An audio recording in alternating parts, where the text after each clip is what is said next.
Sa ating lahat, mapagpalang hapon, Team Edsi. Grabe, mala artista po talaga o mala teleserye. Oh yes, 100% teleserye po talaga ang ating pinapanood at isa po sila sa ating mga stress reliever. So sana pumasyal din po ang Edsi, sila Kalinga Prab dito sa Davao ulit kasi taga Malalag, Davao del Sur po itong si Kuya Val Santos Motupa.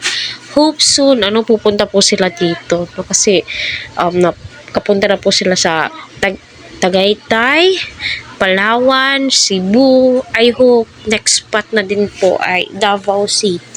Kasi nung nakaraan hindi po nakasama si Kalinga Prab. Sana isama niya din po ang Edsi. Wala lang, masabi ko lamang po kasi taga Davao din po kasi ako.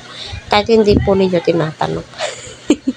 Ayan, kahit si VNC ay hindi nga po inaasahan na magkakaroon po siya ng bodyguard pagdating sa Cebu City. So siguro itong si Kalinga Prab nagulat or alam na siguro nila na kapag nasa Cebu na sila may magbibigay si Sir Leo din ng isang tour guide para mas ma-enjoy po nila pag stay po nila sa Cebu and also ang Edsi. So ganun po ka-supportive ang mga good Samaritan na mga sponsor. So ito po talaga yung masasabi mong good Samaritan na mga sponsor kasi may ibang mga sponsor kasi na pa-as if lang na sponsor yun pala ay mga wakwak na walang pakpak, charot.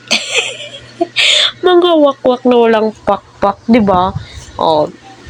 Kaya maraming salamat syempre sa mga sponsor ng Edsi. Kung hindi dahil po sa kanila, my God, hindi po nakakasama si VNC sa mga travel nila Kalinga Prab, diba? So sana travel abroad naman din po kasi alam naman natin lahat po na sumusuporta kay VNC, mga 20% or 30% ay nasa abroad po ang kanyang mga viewers, sponsors, and supporters, di ho ba?